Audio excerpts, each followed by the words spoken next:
I didn't go to make a scene. I brought a toolbox and chalk markers and a calm I had to rehearse in the car. I wore black like every vendor, hair pinned up, face bare. The only thing loud was the binder in my tote, tabs, dates, copies, paper proof that 12 years hadn't erased. The old mill smelled like sawdust and white roses. Servers moved like little storms with trays of glassware and rows of butter knives. I tucked my sign behind the bar, signature cocktails handwritten in a swoop Jessa used to tease me about, and I pretended I hadn't already noticed the framed engagement photos. She looked older, softened around the edge of her jaw, eyes still that light brown that went gold in summer. Her fiancé, Evan, had a realtor's smile. It wasn't a crime. Natalie, right? The coordinator asked. You're the signage? Natalie Reeves, I said, the name hanging there like a bridge I'd built plank by plank. This was for Mia, I told myself. This was for the grandmother who had written our names on a line once and meant it. It was for a 13-year-old inside me who had learned what money could do to love. It was for a mother who learned silence as a language. I wasn't invited. I didn't RSVP. I was paid by a credit card tied to a floral company 2 towns over because I used to paint their window displays. It wasn't even a trick, more of a coincidence, which is how the worst family stories often find their way back. You ignore just enough signs, you tell yourself you're over it, and then your sister orders a black metal easel and asks that the welcome sign say, "Our favorite people are here." I lettered it exactly that way, the chalk settling into the grain of the board. Then I set it at the top of the stairs, and I told myself I would be a shadow, helpful unseen, until I had the right 3 minutes to speak. I told myself this time I would not cry first. She'd always called me Nat. She'd always called me her shadow. That's the thing about sisters. You can run, but the shape of you follows. I stepped into my shape. We grew up in Hollis, Ohio, where the map wraps around a river like a hand. Our house had a cracked driveway and a porch swing that only got oiled when company was due to sit in it. My father, Frank, sold bolts and lumber and drywall out of a hardware store that used to be my grandfather's until it wasn't. My mother, Diane, drifted through rooms carrying lists in her head, 2 steps behind everything. If you needed a paperclip or a bandage or a new pillowcase, she knew where it lived. I learned early that our family had 2 currencies, cash and compliance, and that both ran through my father. He wasn't loud about it. He showed you when you were 6 that $1 could disappear if you spent it on stickers and not on a new notebook for school. When I was 10, he lined the kitchen table with receipts, and we counted things like they were proof of goodness. $23 at the diner when he took the crew out, $600 for the new truck tires, $48 for the new basketball net because Jessa loved to shoot hoops after dinner. He called it keeping things afloat the way you call staying above water a sport. He liked neat endings. He liked hard boundaries. He did not like surprises, and I was a surprise person. I drew on everything.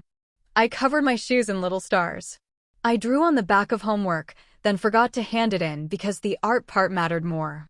He would not raise artists. He wanted things with salaries and retirement plans, and he said this without malice. He said it like a weather report. Jessa, 2 years older but 5 years wiser, built a vocabulary out of yes. She made straight A's and smiled into photographs and went wherever Dad aimed her. She could read him on the couch from the doorway. If his jaw twitched, she softened her voice. If he started a sentence with "listen," she nodded before he finished. I think she believed she was doing it for us. That she could translate, keep the wine down, keep the doors from slamming.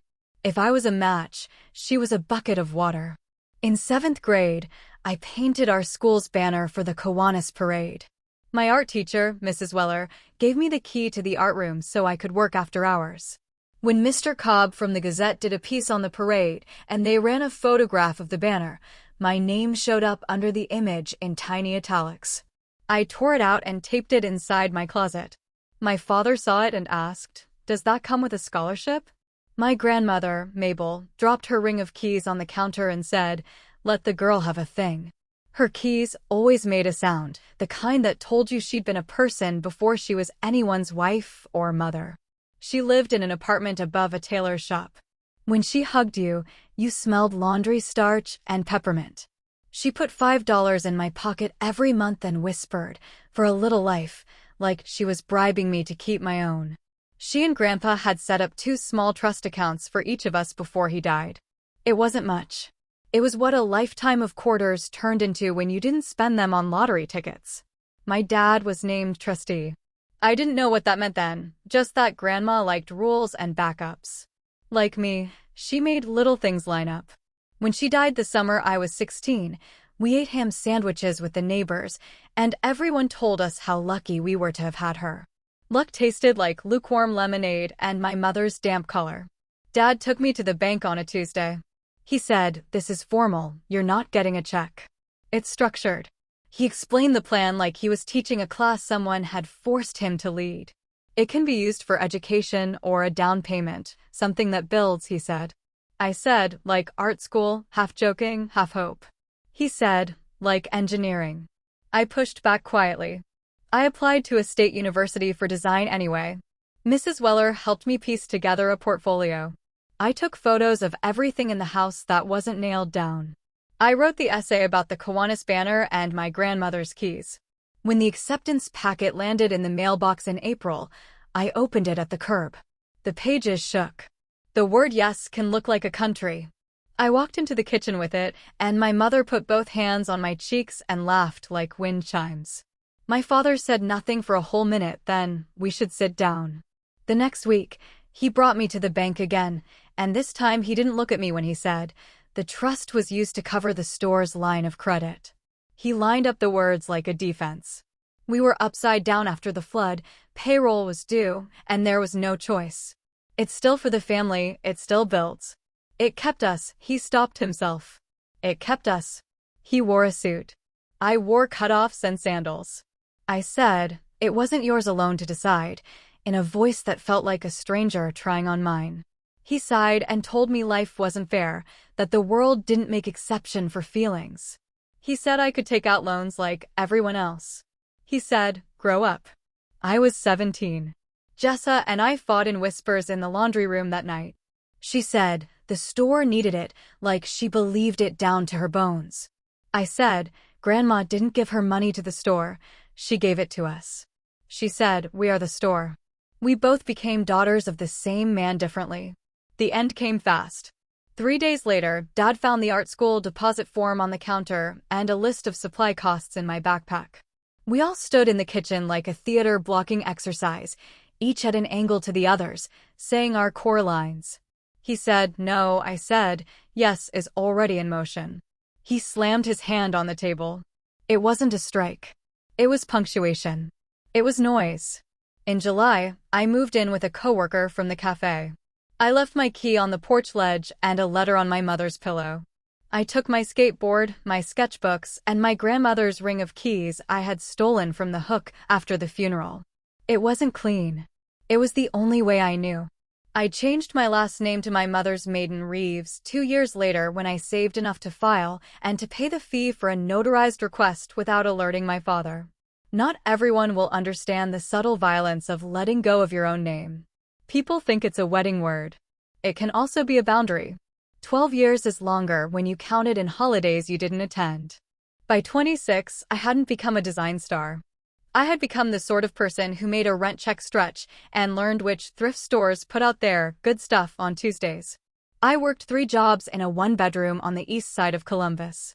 I painted signs for cafes, chalkboard menus for weddings, small murals in pediatric waiting rooms where the paint had to be low VOC. I gave myself a business name because sometimes naming a thing is the cheapest way to keep it alive. Reeves Signs and Scenes. It sounded like a tiny circus without animals. I met Ben when he was fixing the ice maker at the cafe. He had anchors tattooed on his wrists, black and simple, like a reminder he touched when he was thinking. He made me laugh. We moved in together fast because life felt easier in tandem until it didn't because our boats were not built the same. Mia arrived with hair that looked red in sunlight and a stare that made you want to explain things honestly. She kept me awake for 14 months. She learned to say more with a sign before she could say it out loud. When she was 5, she started falling asleep in the late afternoons in a way that didn't feel like her. She bruised easily. She had a fever that crept and receded like a tide. The pediatrician sent us for blood work, then a bone marrow aspirate, and then I learned to say the words acute lymphoblastic leukemia like I was training my mouth for a role. Riverbend Regional had a pediatric oncology wing with fish painted on the walls and volunteers who glued Google eyes on popsicle stick frames. Dr. Chin explained protocols with diagrams and a kindness that never felt like pity. Mia named her 4-pole Goldie. She never fought the nurse who accessed her port. She watched, curious every time. Ben sat on the corner of the bed like a storm cloud for the first month. Then he started working extra shifts because that was the way he knew to be useful. Then he started staying with a friend because he didn't want to see her tired this way. Then he left a note on the fridge that said, "I'm not built for this," and it was the truest thing he ever gave me. I posted a fundraiser because pride matters less when a kid needs chemo. I hated it. I wrote, "Just help me make the logistics easier," and my handwriting shook in the typed-out plea. Neighbors brought casseroles we didn't ask for, some of them awful, but the act of heating a thing someone made on purpose can be worship in its own right. Nina from down the hall took 2 bus routes with us to get to Riverbend, because riding alone felt like wading into a deep pool holding an anvil. She brought coloring books and hair ties and a way of tilting her head that took you off the ledge. We were not alone. I had built a new family without naming it that. An envelope showed up in our mailbox with 5 $100 bills folded into a greeting card that only said, "For Mia." No return address. I stared at the money like it deserved to be interrogated. None of my friends had $500 to break off and put in a card. It smelled faintly like my mother's perfume used to smell when she came to school for conferences. It was expensive without being obvious. 3 days later, Riverbend's billing office called to let me know that the day's charges were marked covered under an insurance that wasn't mine. They asked if I had any additional coverage I'd like to add to her file. I said no, and the woman said, "Well, it says employer policy through Carter Hardware Supply," and I reached for the counter, pressed my palm into it, and the world did a slow pivot. My phone rang at 7:13 that night. I let it ring until the server with the passcode screen went dark.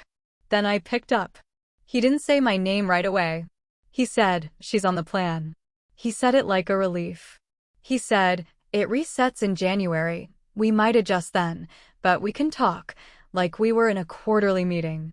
"You called my kids' hospital," I said. The words sat in my mouth like pennies. "You called them." He said, "I'm stepping up." He said, "That money didn't come from nowhere." He said, "We're family," and he made it into a defense that punched air out of rooms. I said, "You don't get to buy your way back into my house," steadier than I felt. He started to ask about visitation, then trailed off. He asked what time she took her meds like his asking should be filed under good. He said, "I can help if you let me." What I remember is that the room smelled like leftover soup, and Mia was asleep on the couch with her mouth slightly open, and I had to step into the hallway to tell him no. He could not come up. No, I did not need him to show up with paper forms, no. I would not sign anything that put my name into his accounts. He said, "It's better if Mia is under my guardianship for tax and insurance," like he was offering to move a plant to a sunnier window. "You sign, I make the calls, it gets handled. We save you a lot of headaches, Nat." The old name clanged in my ear. I hung up, then cried on the floor for 2 minutes, then got up and wrote down everything I could remember about the call because Mrs. Chen taught me that writing makes things real, and real things get handled. Insurance did cover some things. I was grateful. Gratitude and rage can share a glass. You just have to learn to take sips. I opened another envelope 2 weeks later. It was a stack of photocopies, guardian ad litem petition forms, enough to make me lightheaded in a way that was completely separate from my daughter's meds. He hadn't filed them. He was showing me what he might do. A reminder. A nudge. A familiar tune. I took the stack and the anonymous envelope with cash and walked to Nina's, and we put both on her kitchen table and stared. "You need a lawyer," she said, soft like she was saying, "You need a winter coat." I found legal aid on the internet, and then waited in line in a hallway that smelled like crowded dampness. A woman named Lila Monroe called my name. Lila had shoes that looked like they knew what they were doing. She listened and then did that thing lawyers do where they turn the jumbled into a list. She told me my father could pay a provider directly, but guardianship without my consent was a different animal. She told me to keep everything he sent, track the insurance coverage, and never, under any circumstances, sign something I didn't understand. She said, "You're doing the right thing," and it landed on me like a warm towel. In the waiting room, I found an old newspaper in a rack. On the inside page, there was a tiny story about Carter Hardware closing their second location. A quote from Frank Carter said, "We're consolidating to prepare for the future." I folded the paper quietly and slid it into my bag. The thing about bodies is they don't ask your schedule before falling apart. In December, Mia spiked a fever and we got admitted for what Dr. Chen called a tune-up. On the second night, a nurse changed the bag on her floor, and I watched my kid watch the drip because she liked patterns. The beeping in that room became the metronome everything else had to learn to play against. I took a seat by the window when she fell asleep and texted Ben the update, because resentment doesn't keep a kid warm. He wrote back, "I'm sorry," and I typed, "Me too," and then a flurry of heart emojis because he didn't know what else to do, and sometimes that had to be enough. In March, my father died. There was no buildup I knew of. Nina opened the door and held out her phone, a local news site on the screen with a headline that used the word beloved because people are different in death than in rooms they lived in. Frank Carter, 62, community fixture, died of a stroke at home, survived by his wife, Diane, and daughter, Jessica. There was no mention of a Natalie, because I had left and because erasure is neat and because obituaries are written by people who have to choose words in a hurry. I sat down on the floor and stared at my sneakers. Then I stood up and washed dishes that didn't need washing. Then I called legal aid and, in a small voice, asked Lila if there would be any change in what we'd discussed.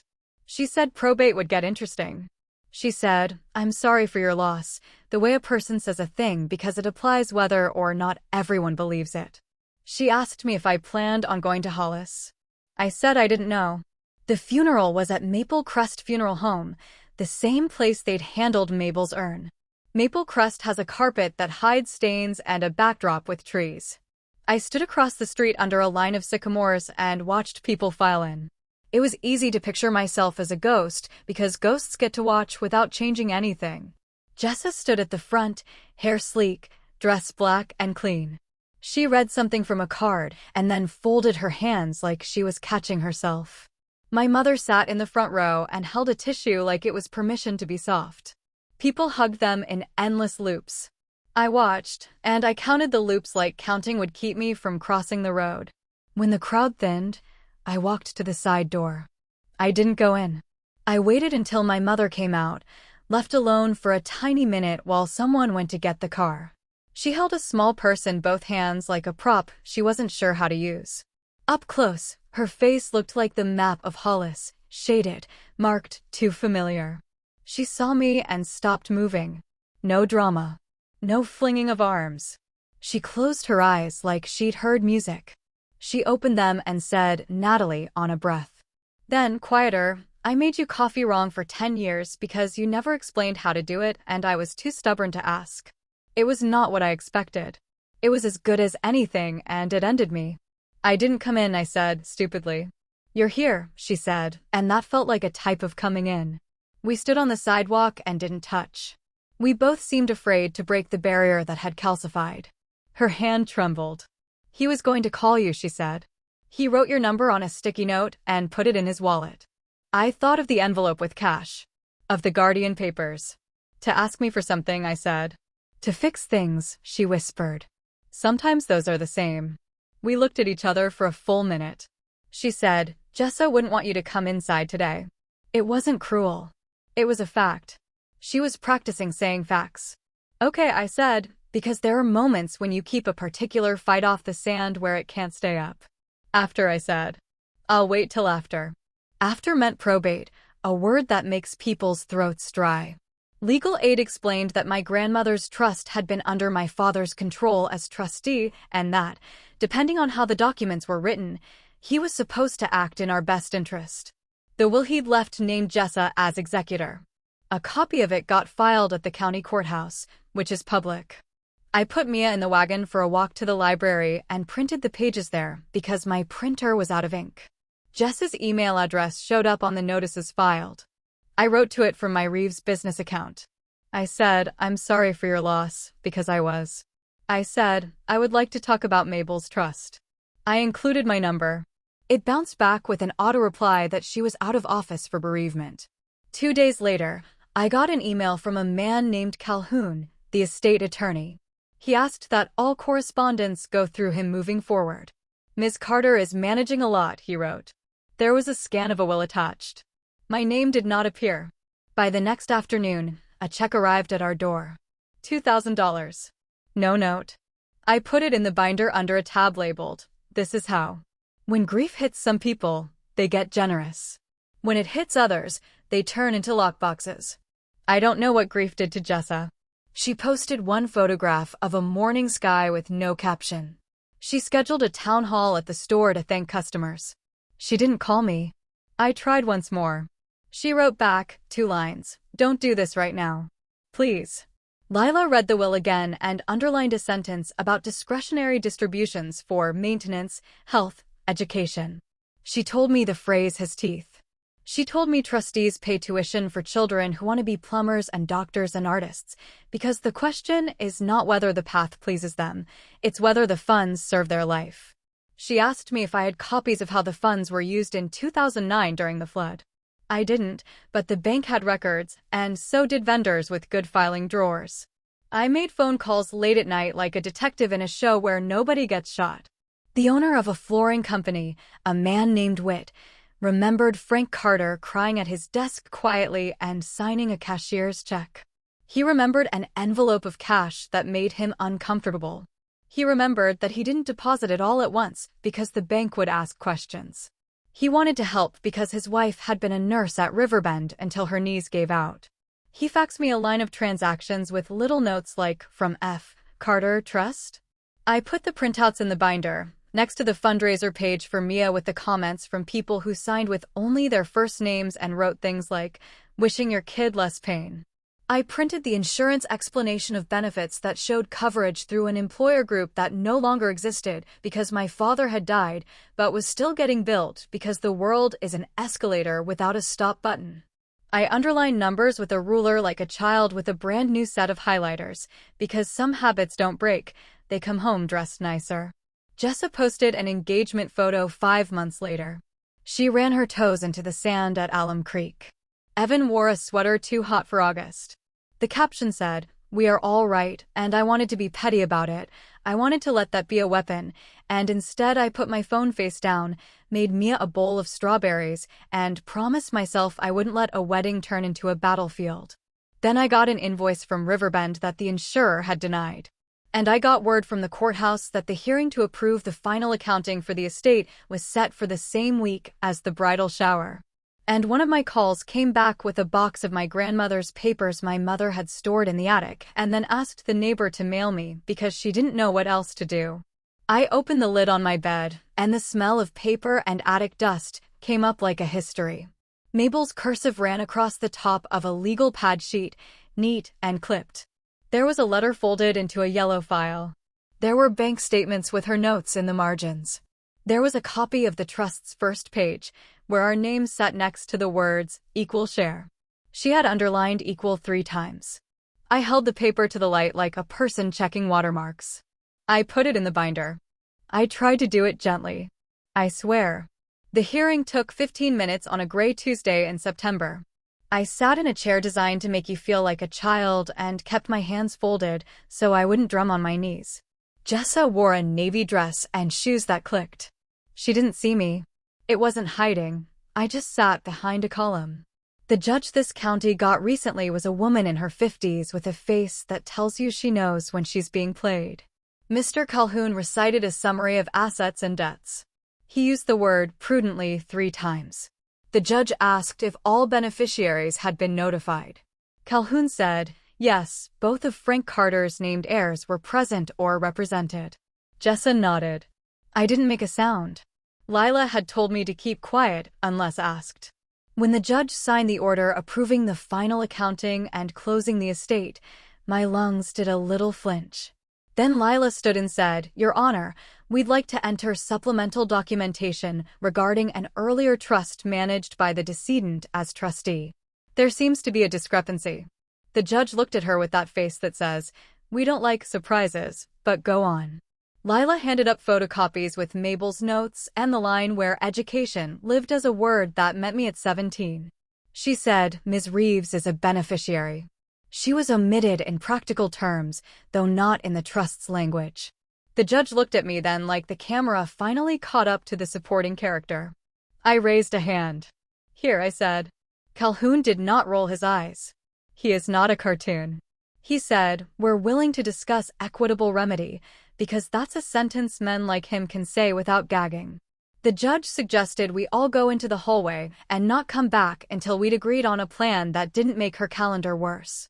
In the hallway, Jessa stood with her back against the wall and stared at a spot somewhere around my left ear. "You didn't have to do this like that," she said. "I sent emails," I said. "You answered once." She closed her eyes briefly. "It wasn't a good time." "When would it be?" I asked. "When it's not my wedding month," she said, and I wanted to laugh and cry because this is the sort of sentence you can only write when you haven't had to hold the weight of triage in your palms. Lila outlined options. Jessa asked what it would cost. Calhoun said words like liquidate and remaining assets and offset. At one point, my sister turned and looked directly at me, and I saw the adolescent version of her that used to braid my hair, frustration made into something presentable. "You left," she said. "You stayed, and you got everything," I said. "That was the deal that day. But Grandma put both our names down, and I intend to act like mine counts." She sighed. "I paid for the roof on the house out of that," she said, and I believed her. "I paid for Mom's dental surgery. I paid for the business loan in the worst year. He told me we'd reconcile it when things improved." I thought of the flooring guy's notes. Of the envelope with cash. "Things don't reconcile themselves, Jess," I said, and I didn't call her Jessaby. That was a toy we didn't get to play with. We reached a papered compromise, filed it, but compromises need people. Calhoun said they would talk after the wedding. He asked for time. They always ask for time when you're the one holding immediate bills. I said okay with my face and no with my spine. For a week, I woke with my heart sprinting before my brain. Mia moved into maintenance chemo.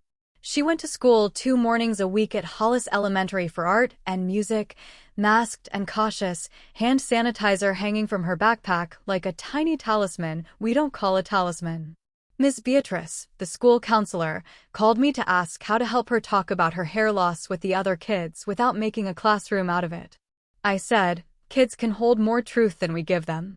When the wedding coordinator for the old mill called to ask if Reeves Signs and Scenes could take on a last-minute job because the previous calligrapher got COVID, I said yes before she finished her sentence. I saw the name on the file. I stared at it until the letters felt like shapes that meant nothing. Then I texted Nina, "I'm going to do something brave and stupid." She wrote back a string of eyeballs and then, "Bring backup." She meant the binder. She meant me.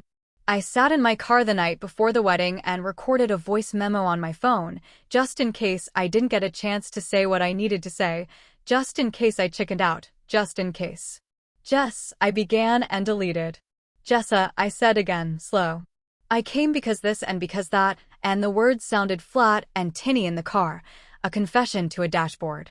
I wrote a letter too, because paper doesn't talk back in the same minute you put your heart in it. I included copies of the trust front page with Mabel's underlines. I wrote, "I want peace, not a war," and underlined peace, because I am my grandmother's granddaughter. I cross-checked the seating chart, the signboards, the tiny table numbers that would line the room like a field of markers. The welcome sign said, "Our favorite people are here." I thought about what it meant to be counted as favorite or people or here. I put the letter in the binder. I put the binder in the tote bag. I set my alarm for 5. I arrived at 9 a.m. with coffee in a thermos and a pack of extra chalk markers because someone always asks for a last-minute detail. Vendors rolled in and out with carts. An aunt asked me where the family-reserved seats were. "Up front," I said, and she laughed like I was funny. The bridal suite bustled the way those rooms do, spray, bobby pins, a girl in sweatpants writing vows on hotel stationery. I stayed out. The mother of the groom leaned on the door frame and said to no one, I hope the rain holds, like she had it on a leash. I carried signs to their places and moved like furniture without opinions. At 11, someone needed the bar sign moved 2 inches left. At noon, the florist breathed into her hands like a catcher, then unfurled eucalyptus like a story. At 1, the groom practiced his speech under his breath, a series of thank yous and a joke about cake. At 2, I saw my mother through the kitchen doorway, hair a little whiter, shoulders a little rounder. She wore a dress the color of a robin's egg. I leaned against a shelf of votives to keep my knees from doing something unplanned. You don't get to plan reveals. Movies lie. It was the ring bearer who did it, because the world belongs to the small people who don't know they are narrating anyone else's arc. He was 6, maybe 7, with a cowlick and a tux that swallowed him whole. He wandered into the vendor hallway while his father looked for the photographer. He spotted my markers and asked, "Do you draw?" The way only a kid can ask something that doesn't need defense. "Yeah," I said. "Do you?" He nodded and took one of the scrap boards I travel with to test layouts. He drew a stick figure with a bouquet and then added a second with a grin so big it challenged the edges of his face. "That's Aunt Jess," he said. "And that's me." I said, "You're good." "My dad says a real person did all those letters," he said, pointing toward the big sign. "Did you do those?" "Yeah," I said. "She'll want to say thank you," he announced, and my brain tried to fire a refusal, but his legs were faster. He scooped up my test board like evidence and barreled into the bridal suite with kid immunity. "Aunt Jess, the girl who made the letters is out here, and also she drew a face." I heard the silence from the hall like a vacuum. Then a different voice said, "We'll come to you." The door opened, and Jessa stepped into the hallway alone. She looked at me, but I could see she wasn't seeing me yet. She was looking at the work. "The lines are clean," she said, always the observer. "You do this full-time?" "Mostly," I said. I kept my voice in the lower register that made me sound like someone comfortable. She tilted her head like my voice hit something tuned. "What's your name?" she asked, polite and patient, the way brides get when they are asked to care about anything beyond the schedule they printed. "Natalie," I said. I watched it move through her like electricity through cheap wiring. Her face flinched. "Reeves," I added, and the tension changed shape. She took a breath like she'd been held underwater. She put her fingertips on the door frame. "You can't be here," she said, but the words didn't have weight. They were recited lines. She looked at my hands, and I knew she saw the way I held the marker, the way my thumb bends funny since the time I fell off the bike when I was 9 and refused to get stitches. "I brought you something," I said, because courage doesn't rehearse, it just steps. I pulled the binder out of my tote. I kept my arm down, not up, grounded. "It's not for the cameras," I said. "It's a letter and the front page of a document you've seen before." "Today," she said, a bit of steel finding home. "Before this becomes harder," I said. "Before people get farther from the moment they can look you in the eye and tell you the truth." She had 2 choices then: take it into the room, close the door, and maybe cry into a sink, or leave it there and let the hallway decide. She chose an in-between, which is where we've always lived. "What is your daughter's name?" she asked, and it soared through me like a sparrow finding a window gap. She knew. Of course she knew. "Mia," I said, and it didn't feel like a weapon anymore. It felt like a key. "Mom said you were here for the funeral," she said, soft, quick, and then the mask came down again. She looked past me into a space that felt like an exit. "You left us," she said. "It wasn't today's story." She put that yellow in the blue because she didn't know what to mix to make green. Before I could answer, before any of us could gently shape the next line, Evan appeared, his tie slightly crooked, the hair around his temples slicked back. He did not do bluster, he did logistics. "Everything all right?" he asked as if he already knew it wasn't and had decided to treat it like a smudge on his cuff. Jessa said, "We're good," and I believed she believed it. He looked at the binder like a maintenance manual. "Vendor issue?" he asked, and his smile strained. I said, "I'm a sister issue," because subtlety had left the building. He blinked. "Right," he said slowly, gears finding teeth. He was doing math with faces and last names. He was trying to build a family tree in his head with one hand. Before he could ask the next question, a server cut through with a tray. A bridesmaid laughed too loud. The ring bearer slipped, recovered, and dove for the spare rings on the credenza, knocked into my tote. The tote tipped, and the binder slid out and hit the floor. It popped open to the page of the trust with Mabel's underlines because the universe enjoys metaphor. Papers fan like oversized confetti. A thick paper clip pinged off into someone's slipper. "Oh, Evan said, reaching down to gather. He paused when his fingers hit the underlined equal. He isn't a villain. He is a man who knows what dead people write down means alive people fight later. "What is this?" he asked, and it didn't sound like a challenge. It sounded like, "Tell me the plot before intermission."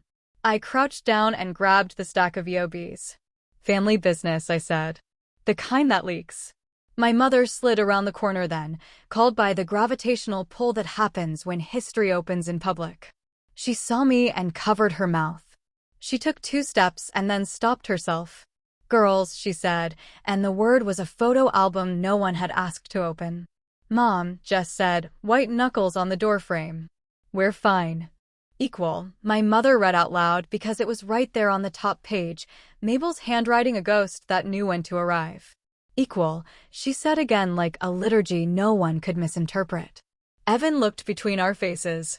"If this is about money," he started, and my mother laughed once, a single incredulous syllable that I will be playing in my head when I'm 80. "It's about names," she said. "It's about somebody deciding who gets to keep theirs." Jess's shoulders fell. Not all the way. Enough that she looked like herself under the scaffolding. "I can't do this, no," she started, and then the coordinator tapped the glass and announced that it was time. "We line up in 10, she said with the bright tone people use to herd humans into rituals. Jess looked at me like I was a ghost she had to usher past with the living. She took the letter, folded it twice, and handed the binder to my mother. "Hold this," she said, and it was an order and a surrender at once. "Don't let anyone else take it." "Jess," I said, and she looked back at me, and in that sliver of a second, the way a flash works in a dark room, I said, "B." It came out before I could weigh the consequence. The childhood name hung between us and pulled a string. She blinked like a person whose eyes are too dry. She reached up and unhooked one earring because it was pinching. "Where are you sitting?" she asked. "I'm not," I said. "You are now," my mother said. "You're the letter girl."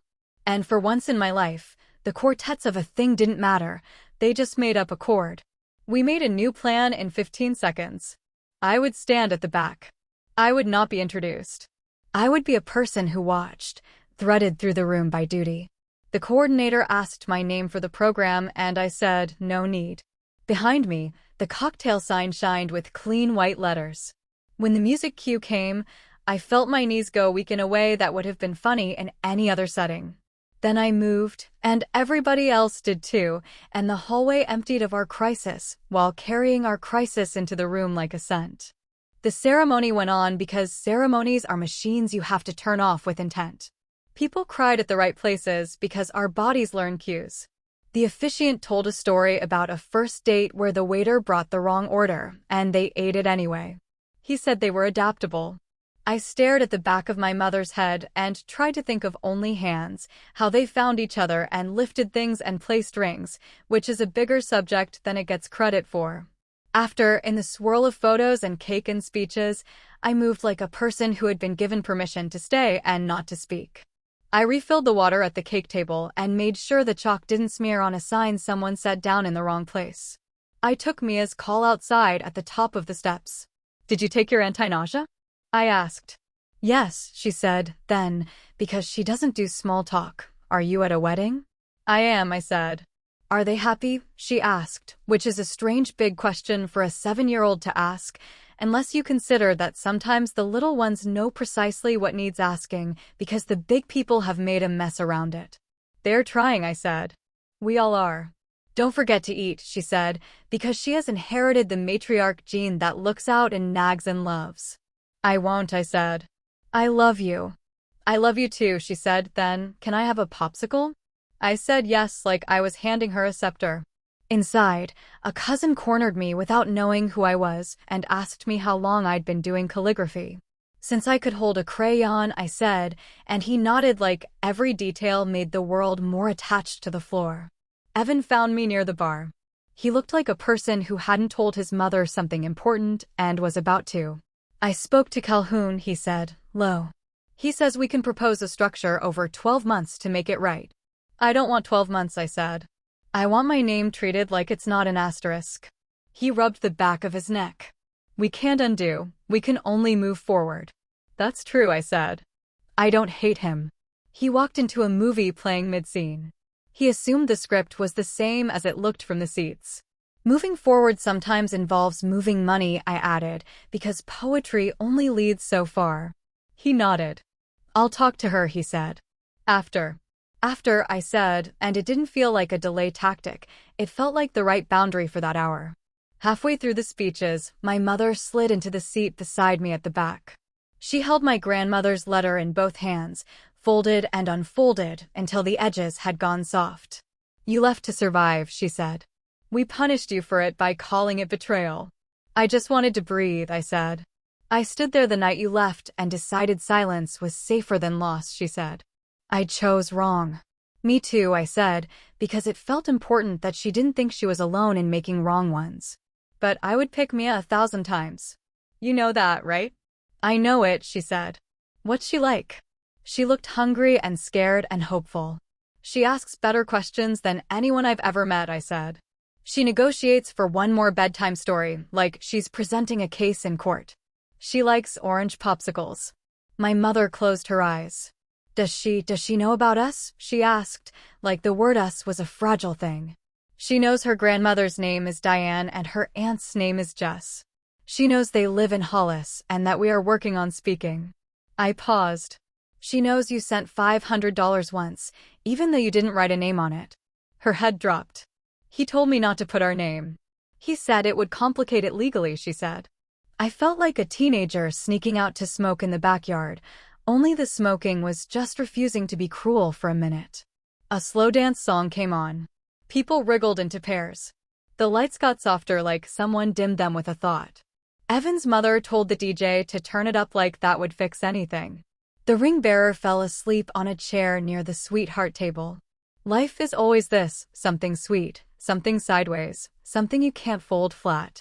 When the bouquet toss ended and cupcakes were boxed and the night started unraveling, Jessa found me at the coat rack. She looked like someone who had been driving for hours and talking weather. She put both hands on my shoulders and didn't move them. I read it, she said, meaning the letter. I read her words. I don't know how to carry both the child who believed him and the adult who can't. You don't, I said. You put one down when the other needs the wheel. Then you switch. Then you forgive the one in back. She huffed out a laugh that was more like a kidney clearing. You're infuriating, she said, and I grinned because that was familiar. Come tomorrow, she added. Mom's at my place. Breakfast. Bring. She stalled like she was tiptoeing over a fence. Bring your daughter, if she's up for it. She is, I said, without checking. Then, because I am not incapable of passive aggression, but I am trying, we'll bring muffins. As I left, I stopped at the table with the card box. I slipped in an envelope addressed to the 2 girls you'll be tomorrow, because sometimes I cannot help myself. It contained a photocopy of Mabel's underlined equal and a photograph of Mia in a sun at devouring an orange popsicle. It was not a threat. It was a reminder that we all have faces that deserve softness. The morning after the wedding felt like a hangover in a house where no one had been drinking. I put Mia's hair into 2 tiny ponytails that only held for the drive and packed a bag with snacks, hand sanitizer, and the binder. I put a post-it on the binder, not for today. I meant it, but old instincts pack the insurance policy even when you plan a picnic. Jess's place was one of those duplexes with a porch that sags a little under each visitor. Inside, it smelled like coffee and lemon cleaner. My mother stood at the stove making pancakes with a seriousness usually reserved for emergencies. She looked up, saw Mia, and a quiet sound came out of her like a door finding a hinge. Hi, she said, as if approaching a bird. Mia looked at her, then at me. Are you my grandma? She asked, because she does not do theater.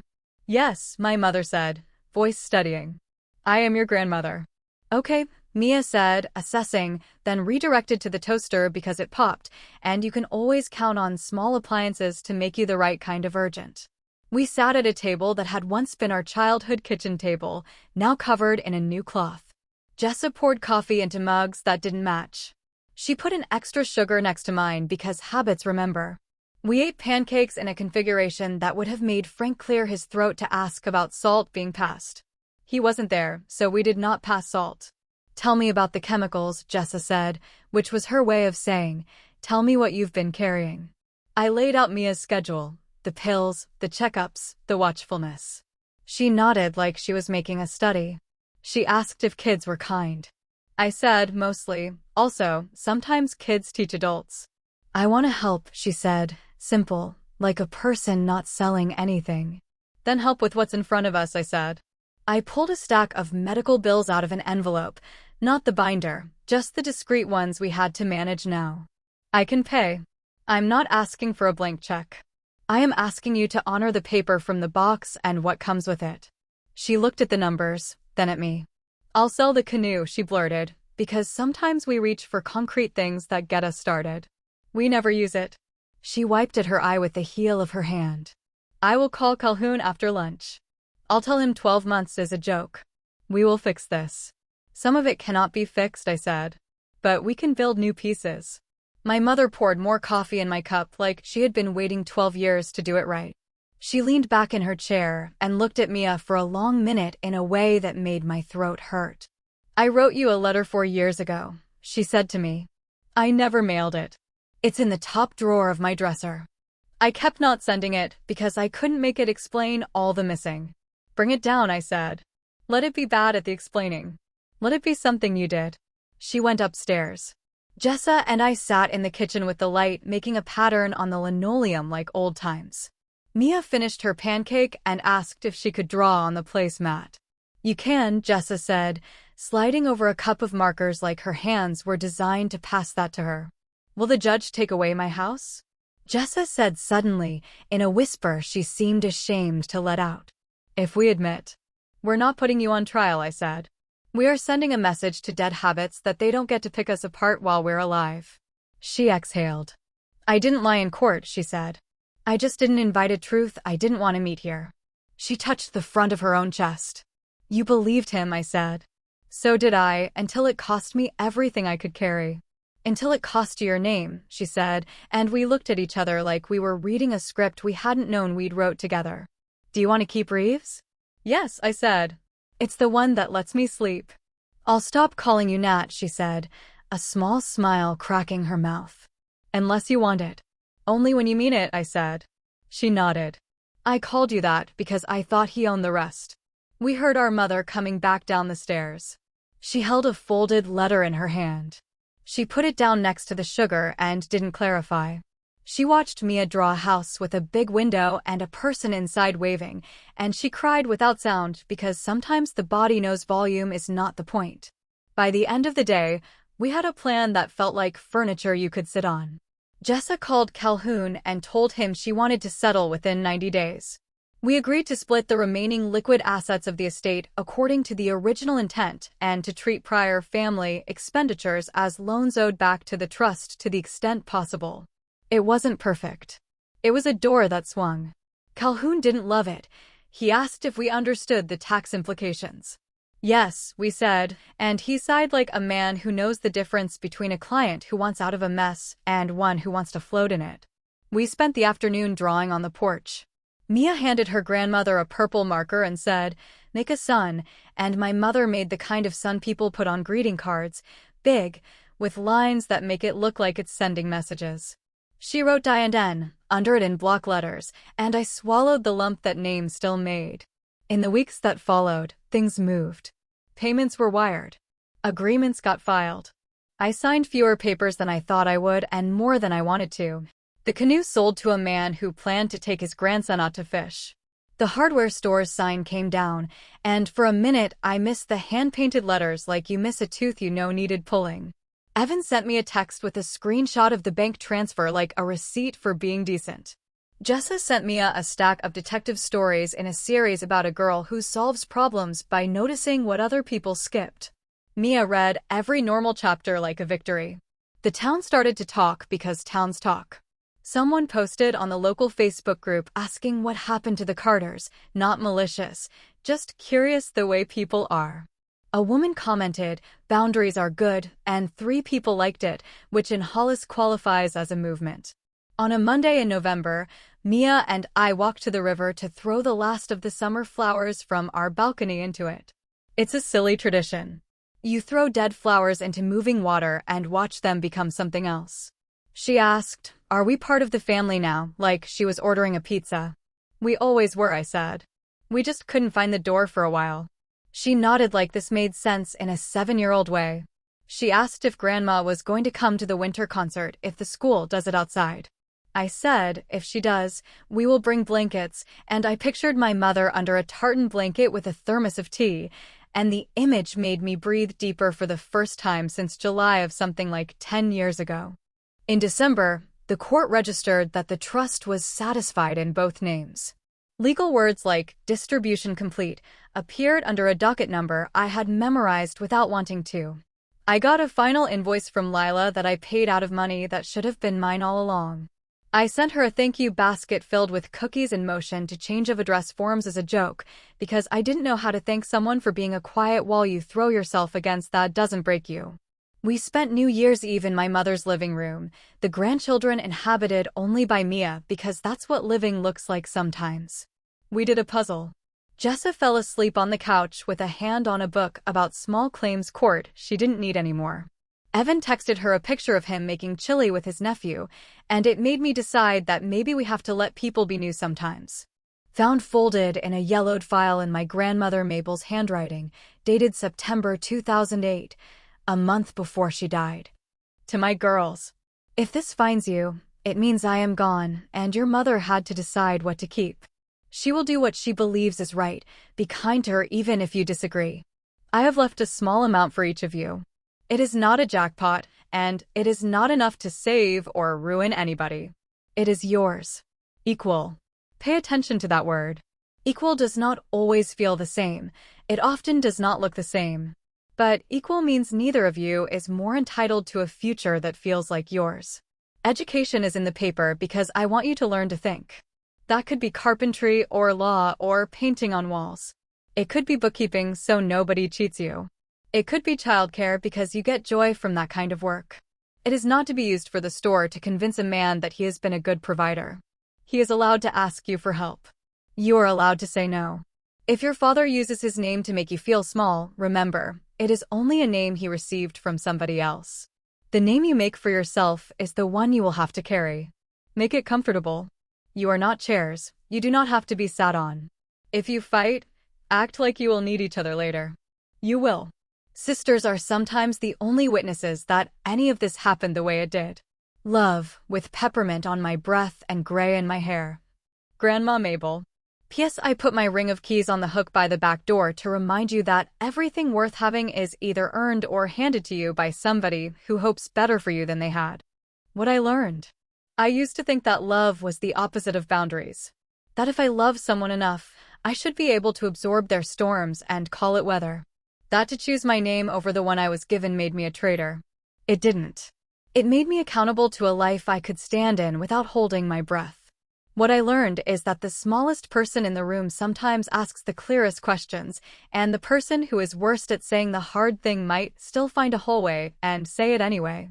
I learned that paper does not have feelings, but can bear the weight of them, that photocopies and tabs can be acts of love when they make a record no one can undo with one charming speech. I learned that apologies sometimes sound like pancakes and extra sugar beside a coffee cup, that money is not evil and neither is it holy, just a tool that can bruise or build. I learned that a wedding can be a battlefield only if we let it, and that sometimes you can use it to lay down the arms you've been carrying too long. And this, equal is hard and not always fair in the ways people mean when they say fair, but it matters because it means you are counted and counted upon. My sister and I are not a movie ending. We are slower and less tidy and still saying wrong things sometimes, and then saying them better. But when Mia asked to hold both our hands crossing the street last week, she did not shake one off to grab the other. She stretched. We stretched back. On the counter, the binder sits, no longer a weapon, Just a story we can open if anyone starts telling it wrong. We pass the sugar. We make pancakes. We build new keys. We keep the door unlocked for the right people and learn how to lock it for the rest.